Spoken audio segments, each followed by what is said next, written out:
अध्याय 11 राबिया और उसके पिता की बातचीत। हम दोनों को यहाँ आए हुए 2 महीने से ऊपर का समय हो चुका था। उधर सिया की हकलाहट की समस्या भी लगभग ना के बराबर थी, जिस वजह से वो बहुत खुश थी। लेकिन मेरी समस्या अभी भी ज्यों की त्यों बनी हुई थी, यानी कि मैं अपने पिता और अपने परिवार से ढूंढ पाने में विफल हो चुकी थी। ऐसे तो मुझे सुनील अंकल पर यह शक था कि वही मेरे पिता हैं, क्योंकि उनकी कहानी और मेरे पिता की कहानी बहुत मिलती जुलती थी। लेकिन मैं उनसे सीधे तौर पर बात नहीं कर सकती थी।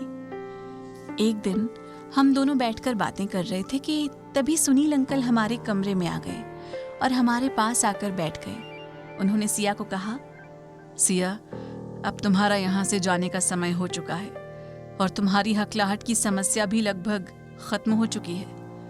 अगर भविष्य में तुम्हें लगे कि तुम्हारी हकलाहट की समस्या दोबारा से शुरू हो रही है, तो तुम्हें उस पर काबू कैसे करना है ये भी तुम्हें पता लग चुका है। इसके अलावा अगर तुम्हें मन में कोई प्रश्न हो तो तुम पूछ सकती हो। नहीं अंकल जी, अभी तक तो कोई प्रश्न नहीं है, लेकिन अगर भविष्य में मुझे कोई प्रश्न पूछना हो तो क्या मैं आपसे संपर्क कर सकती हूँ? सिया बेटा, ये तुम कैसी बात कर रही हो? तुम निसंकोच होकर मुझसे कभी भी किसी भी समय प्रश्न पूछ सकती हो। मैं हर समय तुम्हारी मदद के लिए तैयार हूँ। जी, बहुत बहुत धन्यवाद आपका। राबिया बेटी, तुम भी मेरे संपर्क में रहना और मुझे फोन वगैरह करती रहना। तुम दोनों के चले जाने के बाद मुझे तुम्हारी बहुत याद आएगी। सुनील अंकल ने मुझसे कहा, लेकिन मैंने सुनील अंकल की बात को अनसुना कर दिया और अपने आप को व्यस्त दिखाने के लिए अपने कपड़े वगैरह संभालने लग गई। मेरा ऐसा रवैया देखकर सुनील अंकल ने फिर से मुझसे कहा, राबिया बेटा, मैं तुमसे बात कर रहा हूँ और तुम मेरी बात का जवाब क्यों नहीं दे रही हो? क्या कोई नाराजगी है? मैंने उनकी ओर देखा। मेरी आंखों में आंसू थे। जिस वजह से मैं उनसे बात ना कर पाई, वो मेरे पास आकर बैठ गए और मेरे सिर पर हाथ फिराने लग गए। उन्होंने मुझसे कहा, राबिया बेटा, मैं तुमसे बहुत देर से कुछ कहने की कोशिश कर रहा हूँ, लेकिन तुम मेरी बात क्यों नहीं सुन रही? क्या तुम अपने पिता की बात भी नहीं सुनोगी? सुनील अंकल के मुंह से पिता लफ्ज सुनकर मैं एकदम चौंक गई और उनकी तरफ हैरानी से देखने लग गई। उन्होंने मेरी तरफ देखा और मुझसे कहा, क्या हुआ? इतनी हैरानी से क्यों देख रही हो? मैं वही हूं जिसको ढूंढने के लिए तुम इतनी दूर से यहां आई हो। सुनील अंकल के मुंह से ये बात सुनकर मैं एकदम हैरान रह गई। मुझे समझ में नहीं आ रहा था कि मेरे साथ क्या हो रहा है, क्योंकि मैं खुश थी लेकिन हैरान भी थी। मुझे उन पर गुस्सा भी था, लेकिन मैं उस वक्त अपनी कोई भी प्रतिक्रिया व्यक्त नहीं कर पा रही थी। मैं एकटक हैरानी से उनकी तरफ देखती रही। फिर अचानक से मैं उनके गले लग गई और फूट फूट कर रोने लग गई। मुझे रोता हुआ देखकर वो भी रोने लग गए। हम दोनों काफी देर तक रोते रहे। फिर अचानक से मैंने उनसे अलग हो गई और गुस्से से उनकी तरफ देखने लगी। हम सभी कुछ पल खामोश रहे। फिर उन्होंने मुझसे कहा, बेटी, मैं तुम्हारी मनोदशा समझ सकता हूं। तुम्हारे मन में मेरे प्रति बहुत गुस्सा है। मैं तुम्हारा गुनहगार हूं, लेकिन मुझे पता है कि मैंने कोई गुनाह नहीं किया। मैं बेकसूर हूं, लेकिन फिर भी मैं तुमसे माफी मांगता हूं। क्या तुम मुझे माफ करोगी? ये वो वक्त था जब मुझे समझ में नहीं आ रहा था कि मैं क्या करूं, क्योंकि मैं इस पल का बहुत देर से बेचैनी से इंतजार कर रही थी। इसी पल के इंतजार के लिए मैं इतनी दूर भारत में आई थी। लेकिन जब वो पल मेरे सामने था तो मुझे समझ में नहीं आ रहा था कि मैं क्या करूं। मेरे मन में कई सवाल थे जिनका जवाब मैं जानना चाहती थी। मैंने उनसे कहा, मुझे समझ में नहीं आ रहा कि मैं आपसे क्या बात करूं। मेरे मन में कई सवाल हैं। क्या आप मेरे उन सवालों का जवाब दोगे? जरूर, कहो, क्या पूछना चाहती हो? आपने इतने सालों से मेरी माँ से संपर्क करने की कोशिश क्यों नहीं की? मेरा सवाल सुनते ही पिताजी ने एक गहरी सांस ली और मुझसे कहा, बेटा, मैं तुम्हारी माँ से किस मुंह से संपर्क करता? उनको मेरे साथ जीवन व्यतीत करने में शर्म महसूस होती थी। वो मेरे साथ चलने में, मेरे साथ रहने में, मेरे साथ कहीं भी जाने में अपनी बेइज्जती महसूस करती थी। उनको मेरे साथ जीवन व्यतीत करना बिल्कुल भी पसंद नहीं था। कुल मिलाकर वो मुझसे नफरत करती थी। मैं ये नहीं कहना चाहता कि इस सब में तुम्हारी माँ का ही कसूर है। मैं उनको बिल्कुल भी कसूरवार नहीं मानता, बल्कि इसके उलट मैं तुम्हारी माँ का कसूरवार हूँ। मैंने ही उनका जीवन बर्बाद किया है, क्योंकि मेरी वजह से उनको काफी शर्मिंदगी का सामना करना पड़ता था। अपने ही परिवार में, अपने बहन भाइयों के बीच मेरी वजह से एक मजाक का पात्र बन के रह गई थी। मेरी हकलाहट की समस्या की वजह से लोगों ने मेरा नाम अबू रखा हुआ था, जो कि एक बंदर का नाम है, और तुम्हारी माँ को लोग अबू की पत्नी यानी एक बंदर की पत्नी कहकर बुलाते थे, जो कि मेरे लिए सहन कर पाना बहुत मुश्किल था। मुझे पता था कि तुम्हारी माँ से ये सब बर्दाश्त नहीं होता, लेकिन फिर भी वो किसी न किसी प्रकार चुप रहती थी। आज वो जो जीवन व्यतीत कर रही है, उसका कसूरवार मैं ही हूं। तो मैं किस मुंह से तुम्हारी माँ से संपर्क करता, अब तुम बताओ। लेकिन आपकी हकलाहट की समस्या तो ठीक हो चुकी थी, और फिर ठीक होने के बाद आपने फिर संपर्क क्यों नहीं किया? हाँ, ये सच है, तुम्हारी माँ के चले जाने के बाद मैंने अपनी हकलाहट की समस्या को काफी हद तक काबू में कर लिया था। मुझे अपनी हकलाहट की समस्या को काबू करने के लिए 5 साल का समय लगा। मैंने ये सोच लिया था कि इन 5 सालों के दौरान तुम्हारी माँ की मेरे प्रति नफरत और भी ज्यादा बढ़ गई होगी, जिस वजह से मुझ में तुम्हारी माँ की नफरत का सामना करने का हौसला नहीं था। ये नहीं कि मुझे तुम्हारी कोई खोज खबर नहीं थी। तुम्हारे और तुम्हारी माँ के जीवन में क्या चल रहा है, मुझे उसकी पल पल की खबर रहती थी। ये आप क्या कह रहे हैं? आपको हमारे जीवन की पल पल की खबर रहती थी? वो कैसे? मैंने हैरानी से पूछा। हाँ, ये सच है कि मुझे तुम्हारी और तुम्हारी माँ के जीवन की पल पल की खबर रहती थी, और अब भी रहती है। मुझे सिया की नानी की सहायता से तुम्हारे माँ के बारे में पता चलता रहता था।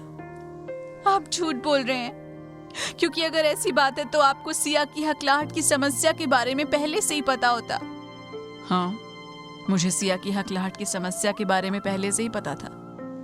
तो फिर इसका इलाज आपने पहले ही क्यों नहीं किया? इसके लिए सिया को एक बार मुझसे मिलना पड़ता।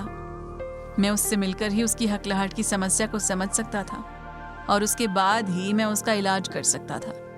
लेकिन इसके लिए उसे मुझसे मिलने भारत आना पड़ता, जिसके लिए उसके माता पिता ने मना कर रखा था। मैंने ये तय कर लिया था कि मैं तुम्हारे और तुम्हारी माँ के जीवन में कभी वापस नहीं आऊंगा, लेकिन शायद भगवान को ये मंजूर नहीं था। उन्होंने हमारी मुलाकात कराने का जरिया सिया को बनाया और उसे हकलाहट की समस्या तोहफे में दे दी, जिसका हल करने के लिए वो मेरे पास चली आई। उसके साथ साथ तुम भी आ गई। आप अब भी झूठ बोल रहे हो, क्योंकि यहाँ आने के कुछ महीने पहले ही हमारी मुलाकात सिया की नानी से हुई थी, और मैंने उनसे आपके बारे में पूछा था, लेकिन उन्होंने आपके बारे में ज्यादा जानकारी नहीं दी। उन्होंने तो यहाँ तक कह दिया था कि वो तुम्हारे पिता के बारे में कुछ नहीं जानती। ऐसा इसलिए क्योंकि मैंने ही सिया की नानी को मेरे बारे में आपको बताने से मना किया हुआ था। वहां बैठे सभी लोग खामोश हो गए, और वहां एक अजीब सा सन्नाटा छा गया। किसी के पास कोई भी सवाल जवाब नहीं था। कुछ देर खामोश रहने के बाद सुनील अंकल ने कहा, राबिया, तुम्हें याद होगा जब तुम सिया की हकलाहट की समस्या का हल ढूंढने के लिए फेसबुक में एक पोस्ट किया था, और उस पोस्ट के कुछ ही घंटों के बाद मोहित की संस्था ने तुमसे संपर्क किया था, और तुम्हें यह भी कहा था कि हकलाहट की समस्या का हल अगर तुम लोग चाहते हो तो तुम्हें यहाँ आना होगा। तुम यहाँ पर आए नहीं, बल्कि तुम्हें बुलाया गया है। लेकिन आपको कैसे पता कि सिया के साथ मैं जरूर आऊंगी? वो अकेली भी तो आ सकती थी। मुझे अपने भगवान के ऊपर पूरा भरोसा था। मेरी प्रार्थना कभी व्यर्थ नहीं जाती। मैंने पूरे जीवन में भगवान से कुछ नहीं मांगा था। मुझे पूरा यकीन था कि सिया के साथ साथ तुम जरूर आओगी। ठीक है, मैं ये समझ सकती हूँ, लेकिन मुझे एक बात बताओ, अगर आपने मुझे देख लिया था और पहचान लिया था, तो फिर आपने मुझसे इस बारे में बात क्यों नहीं की? तुम्हें यहाँ बुलाने के पीछे मेरी मंशा सिर्फ तुम्हें एक बार देखने की थी, ना कि तुम्हें ये सच्चाई बताने की। मैं तुम लोगों की जिंदगी में दखल अंदाजी नहीं करना चाहता था। मुझे आपकी एक बात समझ में नहीं आ रही। कि आप हमसे दूर भी रहे, लेकिन दूर रहने के साथ साथ आपने हमारे ऊपर अपनी नजर भी रखी। ऐसा क्यों? बेटी, तुम ऐसा सवाल पूछ रही हो जिसका जवाब तुम्हारे पास है, मेरे पास नहीं। मैं कुछ समझी नहीं। मैंने ऐसा क्या पूछ लिया जिसका जवाब मेरे पास है? तुम बताओ, क्या इतने सालों के दौरान तुम्हारी माँ ने कभी मुझे याद किया, या मेरे बारे में कभी बातचीत की, या तुम्हें मेरे बारे में कभी कुछ बताया? तुम्हें तो मेरी तस्वीर तक नहीं दिखाई। तुम्हारी माँ मुझसे बेहद नफरत करती थी। मैं तुम्हारी माँ की इस नफरत का सामना नहीं कर सकता। हर व्यक्ति को अपना आत्मसम्मान प्यारा होता है। अपने आत्मसम्मान की रक्षा की खातिर मैंने कभी तुम लोगों से संपर्क करने की कोशिश नहीं की, लेकिन ये तुम लोगों से प्यार था जिस वजह से मैंने सिर्फ तुम लोगों पर नजर रखी। फिर भी अगर तुम्हें मुझ पर कोई संदेह है तो मैं तुम्हें अपनी कहानी सुनाता हूँ। मेरी कहानी सुनने के बाद तुम खुद फैसला करना कि मेरी और तुम्हारी माँ की जिंदगी का असली गुनाहगार कौन है। किस वजह से तुम्हारी माँ मुझसे इतने सालों तक दूर रहती है? उसकी नफरत का कारण क्या है? ऐसे कई सवाल जो तुम्हारे मन में होंगे, उनके जवाब मेरी इस कहानी में तुम्हें मिल जाएंगे। मुझे बचपन से ही हकलाहट की समस्या थी और यही समस्या मेरी पहचान बन चुकी थी। लोग मुझे चिढ़ाने के लिए या मेरा मजाक बनाने के लिए मुझे अबू कहकर बुलाते थे। अबू यानी अलादीन नाम के कार्टून कैरेक्टर का बंदर। बचपन में तो मुझे बहुत गुस्सा आता था, लेकिन बाद में मुझे इस नाम की आदत सी हो गई। जब भी मुझे मेरे कोई असली नाम से बुलाता तो मुझे पता ही नहीं चलता, लेकिन जब मुझे कोई अबू कहकर पुकारता तो मैं झट से उसकी बात सुनने के लिए उसकी तरफ देखता। स्कूल और कॉलेज की पढ़ाई खत्म करने के बाद पिताजी ने मुझे अपने साथ दुकान में बिठा लिया, लेकिन मैं अपनी हकलाहट की समस्या की वजह से दुकानदारी भी सही ढंग से नहीं कर पाया। खैर, जिंदगी ऐसे ही कट रही थी। फिर मेरी जिंदगी में तुम्हारी माँ आई। मेरे परिवार और तुम्हारी माताजी के परिवार, ये दोनों की आपसी सहमति से ये रिश्ता तय हुआ और दोनों परिवारों ने मिलकर हमारी शादी करने का फैसला कर लिया। ये फैसला इतना जल्दबाजी में हुआ कि मुझे संभलने का मौका ही नहीं मिला, क्योंकि मैं अपनी शादी से पहले अपनी हकलाहट की समस्या का इलाज करवाना चाहता था। मैं ये नहीं चाहता था कि मेरी हकलाहट की वजह से मेरी पत्नी को भी शर्मिंदगी का सामना करना पड़े, लेकिन शायद भगवान को कुछ और ही मंजूर था। मेरी शादी तय हो चुकी थी, लेकिन फिर भी मैं चाहता था कि शादी के पहले मैं अपनी पत्नी से मुलाकात करके उसे अपनी हकलाहट की समस्या के बारे में बता दूं, क्योंकि मैं उसे अंधेरे में नहीं रखना चाहता था। इसलिए मैंने ये बात अपनी बुआ को बताई और उन्होंने हम दोनों की मुलाकात करवाने का कार्यक्रम बना दिया। चूंकि वो हमारी शादी में एक बिचौलिए की भूमिका अदा कर रही थी, जिस वजह से उनके लिए हम दोनों की मुलाकात शादी से पहले करवाना मुश्किल नहीं था। खैर, हम दोनों की मुलाकात एक रेस्टोरेंट में तय की गई और मैं तयशुदा समय पर उस रेस्टोरेंट में पहुंच गया। रेस्टोरेंट में मेरी होने वाली पत्नी और बुआ के अलावा कोई भी नहीं था। हम तीनों कुछ समय तक ऐसे ही बैठे रहे। तभी कुछ देर बाद बुआ किसी बहाने से उठकर वहां से चली गई। मैंने मौका पाकर उसे अपनी सच्चाई बताने की कोशिश की, लेकिन मैं अपनी हकलाहट की समस्या की वजह से बोल नहीं पा रहा था। इस परिस्थिति में मैंने चुप रहने में ही अपनी भलाई समझी। हम दोनों काफी समय तक चुपचाप बैठे रहे। फिर कुछ देर के बाद बुआ आ गई और उन्होंने हम दोनों को घर जाने के लिए बोल दिया। इस प्रकार मैं बिना कुछ कहे और बिना कोई बात किए वहां से घर आ गया। मैंने अब मौका गंवा दिया था। मैं अपनी होने वाली पत्नी को सच्चाई नहीं बता पाया था। खैर, कुछ दिनों के बाद हमारी शादी हो गई। मैं खुशी और डर की मिली जुली परिस्थिति में समय व्यतीत कर रहा था। मैं अपनी शादी होने की वजह से खुश था, लेकिन इसके साथ साथ अपनी हकलाहट की समस्या की वजह से डर भी रहा था। मुझे ये डर था कि जब मेरी इस भयानक सच्चाई का पता मेरी पत्नी को लगेगा तो उस पर क्या बीतेगी, और इसके साथ साथ जब उसके घर वालों को इस बारे में पता चलेगा तो उनकी सोच मेरे बारे में क्या रहेगी। ऐसे कई प्रकार के और भी सवाल मेरे मन में डर पैदा कर रहे थे। शादी की पहली रात जहां लोग उत्साहित होते हैं, इसके उलट मैं डर की वजह से अपनी पत्नी के पास नहीं जा रहा था। खैर, अब जो होगा देखा जाएगा, ये सोचकर मैं भगवान का नाम लेकर अपनी पत्नी के पास गया और हम दोनों बातें करने लग गए। मैंने बातचीत की शुरुआत में ही उससे बोला कि मुझे तुमसे एक ज़रूरी बात करनी है, और मैंने उसे अपनी हकलाहट की समस्या के बारे में बता दिया। मैंने उससे कहा कि मुझे बोलने में कुछ समस्या है, लेकिन ये समस्या मुझे हर समय नहीं होती। जब मैं कभी डर जाता हूँ या तनाव में रहता हूँ या किसी अजनबी से बातचीत करता हूँ तो ये समस्या हो जाती है, लेकिन तनाव मुक्त रहने से और किसी अपने परिचित लोगों से बातचीत करने में ये समस्या बिल्कुल कम होती है। ये कहकर मैं उसकी ओर देखने लग गया। वो जरा सा मुस्कुराई और उसने कहा कि मुझे इस बारे में पहले से ही पता है, आप इसकी चिंता ना करें, क्योंकि मैंने सुना है कि समय के साथ साथ ये समस्या अपने आप खत्म हो जाती है। उसकी बात सुनकर मैं हैरान रह गया, क्योंकि मैंने कभी सोचा भी नहीं था कि उसको मेरी समस्या के बारे में पहले से ही पता होगा, और फिर पता होने के बावजूद भी उसने शादी के लिए हाँ कैसे बोल दिया। या फिर हो सकता है ये सब मेरी बुआ जी का कमाल हो। वो हमारी शादी में बिचौलिए की भूमिका में थी, इसलिए उन्होंने मेरी पत्नी और उसके परिवार को ये मेरी हकलाहट की समस्या के बारे में पहले से ही बता दिया होगा, और साथ ही साथ ये भी बता दिया होगा कि ये समस्या समय के साथ साथ अपने आप ठीक हो जाती है। शादी के बाद हम दोनों हनीमून के लिए मनाली की ओर चले गए। हम मनाली की हसीन वादियों में घूमते रहे। ये स्थान मेरे लिए अजनबी था। मैं इससे पहले मनाली में कभी नहीं गया था। यहाँ का माहौल मेरे लिए बिल्कुल नया था। इस माहौल में मुझे हकलाहट की समस्या ना के बराबर हो रही थी। यहाँ के लोग मेरे लिए बिल्कुल अजनबी थे, यानी उनको मेरी हकलाहट की समस्या के बारे में बिल्कुल भी नहीं पता था। शायद यही वजह थी कि वहाँ मुझे हकलाहट की समस्या बिल्कुल नहीं हो रही थी। मैं बिल्कुल आराम से अपनी पत्नी से बातें कर रहा था। एक दिन हम वहाँ के रेस्टोरेंट में बैठे हुए थे कि तभी वेटर ने आकर हमसे खाने के लिए पूछा, लेकिन मैं वेटर से कोई बात नहीं कर पा रहा था। मेरी पत्नी शायद मेरी परिस्थिति को समझ चुकी थी, इसलिए मेरे बोलने से पहले ही उसने खाने का ऑर्डर दे दिया। मैं उसकी ओर देखने लग गया।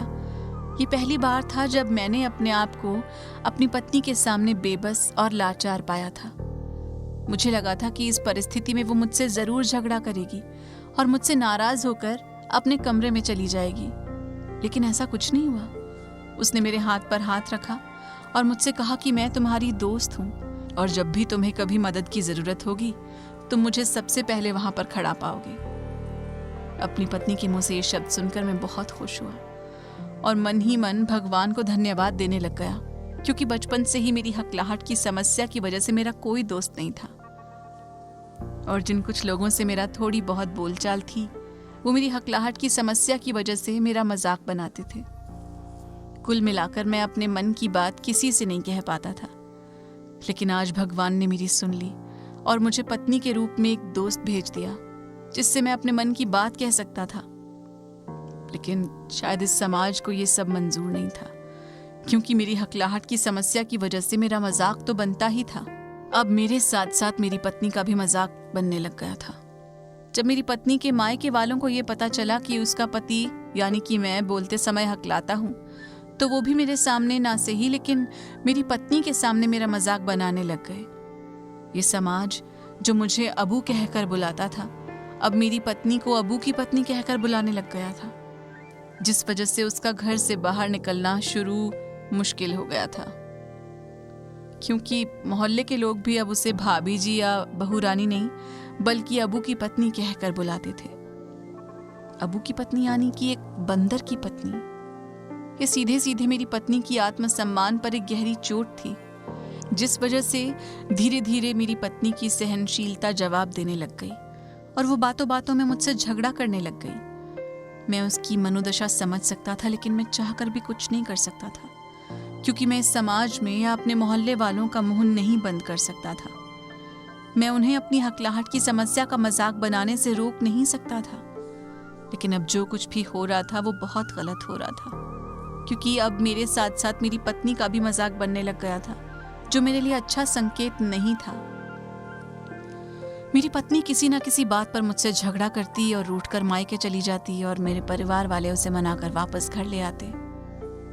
एक दिन की बात है, मेरी पत्नी की तबीयत कुछ खराब सी होने लग गई। हमने डॉक्टर को बुलाया और डॉक्टर ने उसकी जांच की। जांच करने के बाद डॉक्टर ने हमें बताया कि वो गर्भवती है। ये सुनकर मैं और मेरा परिवार बहुत खुश हुआ, लेकिन उसके उलट मेरी पत्नी बिल्कुल भी खुश नहीं थी। वो अपना गर्भपात करवाना चाहती थी। मैंने और मेरे परिवार ने उसे बहुत रोका, लेकिन वो नहीं मान रही थी। वो गर्भपात करवाने की जिद पर अड़ी थी। लेकिन इसकी वजह नहीं बता रही थी। इस बात को लेकर हम दोनों में झगड़ा हो रहा था। आखिरकार उसने अपने मन की बात, या यूं कह लो अपने मन की भड़ास मुझसे कह दी।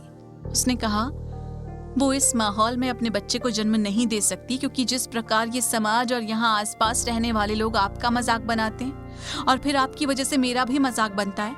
मैं तो किसी न किसी प्रकार से अपना जीवन यापन कर रही हूँ, लेकिन मैं नहीं चाहती कि इस बात को लेकर मेरी होने वाली संतान का भी मजाक बने। ये समाज तुम्हें अबू यानी कि एक बंदर कहता है और मुझे बंदर की बीवी।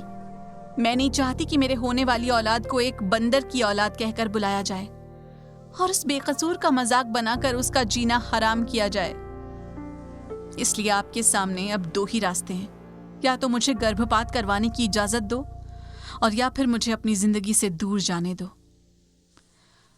उसकी ये बात सुनकर मैं बहुत डर गया और मैं उसे गर्भपात करवाने की इजाजत नहीं दे सका, इसलिए उसे उसके मायके में भेज दिया। मेरा यह मानना था कि अपने मायके में कुछ दिन रहकर उसका दिमाग और गुस्सा ठंडा हो जाएगा और वो फिर वापस आ जाएगी, लेकिन ऐसा नहीं हुआ। उसके बाद वो विदेश चली गई और उस दिन के बाद आज तक मैंने कभी भी उससे मुलाकात नहीं की। अब तुम ये फैसला करो कि मेरी इस कहानी का असली गुनाहगार कौन है।